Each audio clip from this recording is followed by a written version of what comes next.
Hello, and welcome to Capital Management's weekly roundup. Momentum remains the key issue for the currencies. In the short term, momentum provided by Middle Eastern stability and the consequent rise in commodities.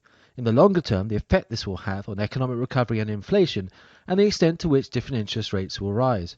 Of course, no one knows exactly how the Middle East will pan out, but the beauty of technical analysis is that sometimes it gives us an idea of what will happen in the real world, and the charts?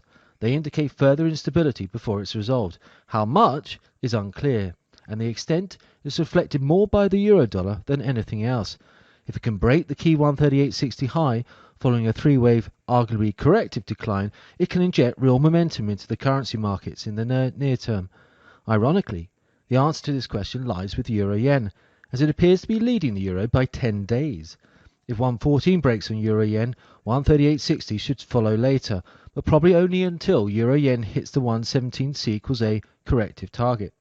Either way, dollar Swiss's break should extend, but probably not aggressively, as it likely morphs into a declining wedge.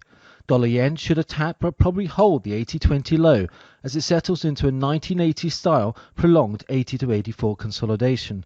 And cable, well, we still see the threat to the well-publicized 163 high, but the key level is really 164.15. With commodities rising and the dollar weak, Canada should continue to the long-awaited 97 target, and the Aussie remains destined for new highs, but neither of these wedges should be sustained. And talking of sustainable moves, how many times have we seen euro sterling ramp higher like this to end a correction? The answer is 4 times since the 98 high, but it's yet to prove itself. Similarly, sterling yen is correcting to an ideal 129.50 target, but the issue is how high it will go from there. In this environment, Euro Swiss is destined to attack the 124 low, but should spend much of the week correcting before it spikes aggressively through 127. So what do all these charts suggest?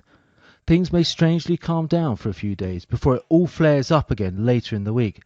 This should allow the stock markets to recover only before a killer sea leg that dents but does not end the longer term uptrend.